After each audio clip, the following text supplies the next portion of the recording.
তো hello guys, welcome to another video. তো title thumbnail দেখে বুঝে গেছো, বাট আমি জানি আমি অলরেডি লেট হয়ে গেছি অনেক। অলরেডি 24 ঘন্টা পেরিয়ে গেছে, প্রত্যেকবার আমি লেট। হর্নেট লঞ্চ হয়ে গেছে, হন্ডা করে ফেলেছে নতুন হর্নেট লঞ্চ, যেটা আমি ভাবছিলাম যে হর্নেটে যদি কোনো একটা মানে কম্পিউটার সেগমেন্ট ভার্সন আছে বাট স্পোর্টি লুকসে, তো খুব ভালো হয়। ঠিক আছে, কারণ এখন অবধি কম্পিউটার সেগমেন্টে এসপি আছে, আমাদের শাইন আছে, কিন্তু কোনো স্পোর্টস বাইক নেই।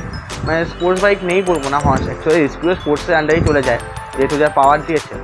তো আজকে হর্নেটের যে লঞ্চ ভিডিওটা আছে, লঞ্চ ইভেন্টের যে ভিডিওটা আছে, আর যে স্পেসিফিক যে একটা ভিডিওটা এটা আপলোড হয়েছে ইউটিউবে, সেটাই আজকে রিয়াকশন দেবো। তো চলো আজকে ভিডিওটা স্টার্ট করা যায়।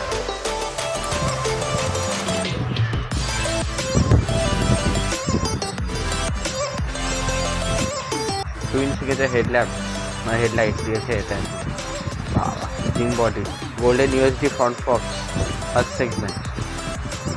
ট্যাঙ্কটা তো পুরো মানে হর্নেটেরই মোটামুটি দিয়েছে। টেল ল্যাম্পটা পাল্টেছে, রিয়ার টায়ারের যে হুইলগুলো মানে অ্যালয়গুলো সেগুলোও পাল্টেছে, দেখতে পাচ্ছি। সিঙ্গেল চ্যানেল এবিএস দিয়েছে, এটা একটা ভালো জিনিস, ঠিক আছে। বাট অতটা প্রিমিয়াম লাগছে না, কারণ এতে কোনো মানে 3D এমব্লেম দেয়নি হন্ডার, সব এরা স্টিকারিং করেছে, মানে কোনো ইয়ে নেই। পেন জব ভালো, কিন্তু ব্যাপারটা আমার একটা পছন্দ না, যেটা হচ্ছে তোমার ইয়ের কালারটা, অ্যালয় হুইলের যে কালারটা হচ্ছে ইয়ের সাথে, সেটা ভালো লাগছে না।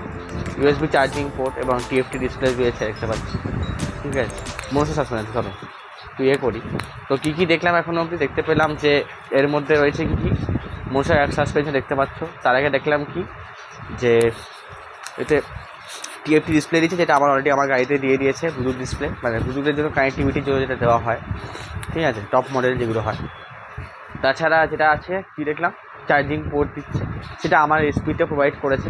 মানে কম্পারেটিভলি সব কিছু ফিচার্সই এসপি আর ওটা কিন্তু ফিচার্স সব কিছুতে একই হয়ে গেছে, ঠিক আছে। ডিফারেন্স সেমন দেখতে পাচ্ছি না। ডিফারেন্স শুধুমাত্র রয়েছে স্পোর্টি লুক, অ্যালয় হুইলস আর এমব্লেম মানে হচ্ছে আমার দেখবো গাড়িটার 3D এমব্লেম, হন্ডার 3D এমব্লেম সেইটা দেওয়া ছিল, এটা সেটা নেই।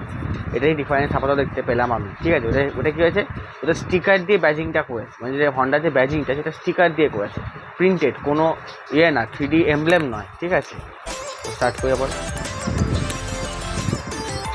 স্টাইলিশ মাফলার, সাসপেনশানে এটা খুব সুন্দর দিয়েছে।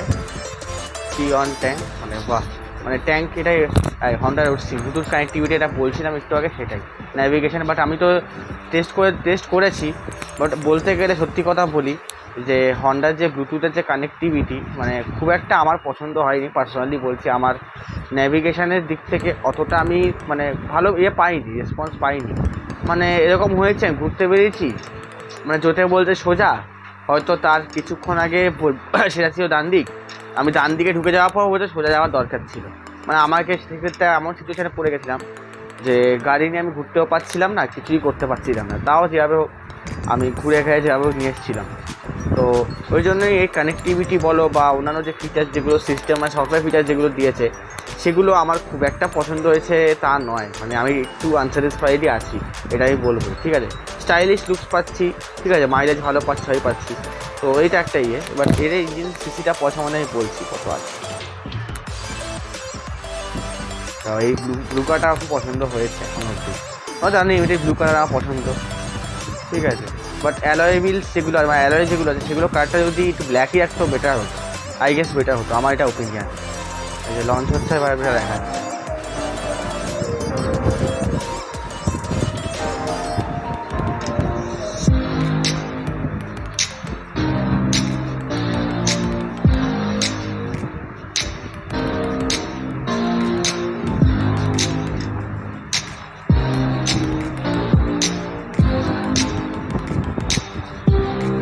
তো এই গাড়িতে আছে 124.9 সিসির ইঞ্জিন, আই গেস, ঠিক আছে। যেটা এখনো অবধি ম্যাক্স টর্ক 10.99, না ম্যাক্সিমাম পাওয়ার জেনারেট করতে পেরেছে 10.99 বিএইচপি, যেটা অ্যাকর্ডিং টু এআরএআই।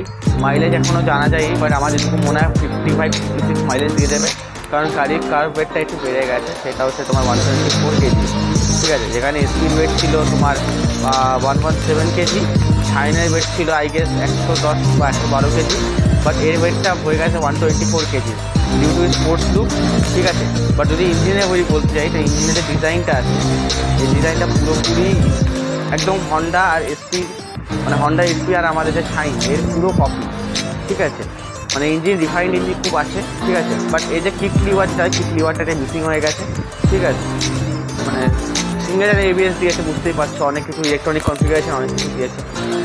তো এটাই ভালো একটা জিনিস। বাট মাইলেজটা নিয়ে এখন আমি মনে হচ্ছে এটুকু, আমার মনে হয় এক্সপেক্টেড 56 ম্যাক্সিমাম দিতে পারে, বাট তার বেশি হতে পারে, যেহেতু 120 সিসির ইঞ্জিন, এটা তো বলবো না। যেহেতু গাড়ি ওয়েটটা বেড়ে গেছে, কার ওয়েটটা, সেই জন্যই একটু তো এই লঞ্চ ইভেন্টে আমি এটা রিয়াকশান দিলাম যে কীরকম কী। তো ভাই বাইকগুলো কিছু দেখো, ব্ল্যাক কালারটা ভালো লাগছে, ব্লু কালারটা ভালো লাগছে, বাট ইয়েলো অ্যান্ড রেডটা অতটা খুব ম্যাচ করছে, ঠিক আছে।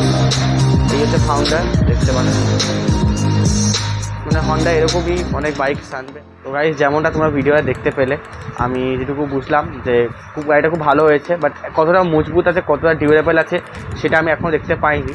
যদি আমি শোরুম যাই, কখনো শোরুম গেলে আমি একবার বলবো যে আমি একটা রিভিউ ভিডিও বানাতে চাই, টেস্ট গলায় ব্যথা, একটা টেস্ট ড্রাইভ নিয়েও দেখতে চাই। যদি টেস্ট ড্রাইভ পাই তো অবশ্যই আমি সেই ভিডিওটা কভার করবো, এবং আমার মনে হয় আমার পারমিশন দেবেও, বিকজ অলরেডি আমি একটা বাইক পারচেস করেছি, সেখানেই আমি যাবো যেখান থেকে বাইক পারচেস করেছিলাম। তো তাদেরকে গিয়ে বলবো যে আমি এরকম ভিডিও, বা তা জানে আমি ভিডিও বানাই, আমার কন্টেন্ট ক্রিয়েটার, ঠিক আছে, স্যার জানে। তো তাদেরকে বলবো যে আমি একটা ভিডিও বানাবো, যদি চাই পারমিশন, তো সেই বাইকটা নিয়ে একটা রিভিউ ভিডিও প্লাস তোমার বলতে গেলে একটা রাইড, মানে first time ride review video একটা দিয়ে দেবো।